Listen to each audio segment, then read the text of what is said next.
Richard Mains, PGA number 0160324. Today we're talking about the bunker shot. The bunker shot in question that we're doing today is a short shot, usually around the green within 20 yards of the green. So it's a shorter shot. Okay. So the first thing we're going to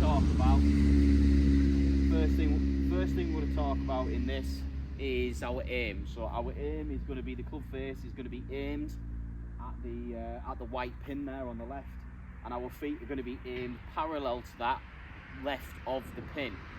The reason we need our aim to get be in the right place is so our club face is pointed in the right direction, so our club face is aligned.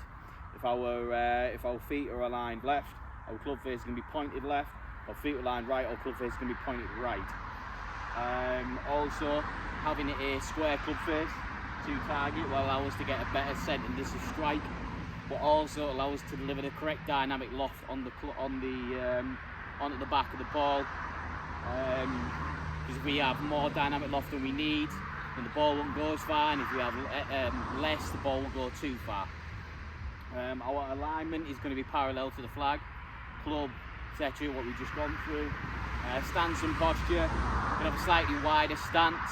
The reason we're going to have a wider stance is because our low point of the shot is actually below the golf ball. So if that's the golf ball sat on the surface and the sand is underneath, our low point is actually going to be slightly underneath the golf ball.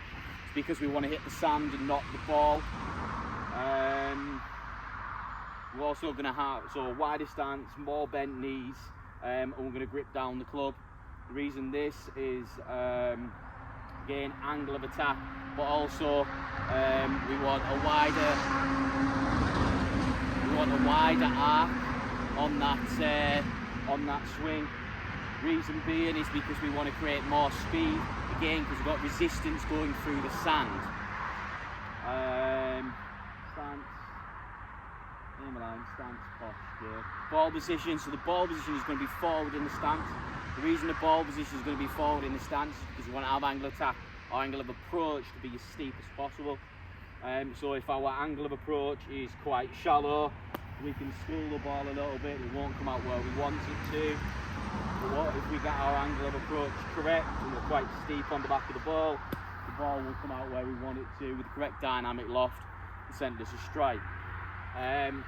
With stance and posture, our weight's going to be on our left hand side. The reason our weight's going to be on our left hand side is because balls forward, weight left, we want our centre over the ball so that we can deliver the club in the correct place. The reason stance and posture and alignment is square, even though we've got an open club face, so with our open club face, that loft is going to be pointed to the right of target. So even though we've aligned our club face to the right of the target, what we're going to do is we'll drop our hands, and as you can see from here, that is pointing to the right, and if we drop our hands, the face aligns itself up with face plane tilt. So if we have high hands and hit a shot, the ball will come out to the right. If we have our hands too low, the ball will start to go left. But then if we have the club open, drop our hands and hit a shot, the ball will come out online because the face is pointed in the right direction. What we finally, we're going to take our grip. So our grip is going to be a very neutral grip. So we're going to have two V's pointed to our right shoulder. So right shoulder, bottom hand, right shoulder. The reason being is if we have a weak grip, so a weak grip is where you don't see the two knuckles, top hand weak grip, bottom hand weak grip is where our hand is too far over. If we have that, what we tend to get is we tend to get an open club face because we can't release the club face as much. What that gets is you get increased dynamic loft, but you also get increased dynamic loft. With increased dynamic loft, the ball's not going to go as far as you want it to. You also don't get the ball to go again as far as you want it to. If we have a grip that is too strong, so top hand too far over, so all three knuckles, bottom hand underneath, we're not going to be able to keep the dynamic loft in. The dynamic loft will